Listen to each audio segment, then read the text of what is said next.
Hello everyone, how are you doing? This is MD Tech here with another quick tutorial. In today's tutorial, I'm going to show you guys how to find and view your like history on Instagram. So if you want to see posts you've liked recently, in today's tutorial, I'm going to show you guys how to locate those files or those posts. And without further ado, let's go ahead and jump right into it. So all you have to do is sign into Instagram and select your profile icon in the bottom right corner of the app, and then select the hamburger icon in the top right corner. Underneath how you use Instagram, select where it says your activity.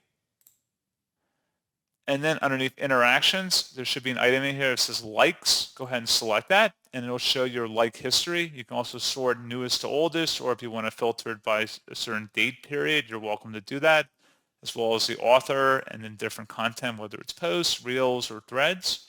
So pretty straightforward process, guys. And as always, thank you for watching. I do hope that I was able to help you out, and I do look forward to catching you all in the next tutorial.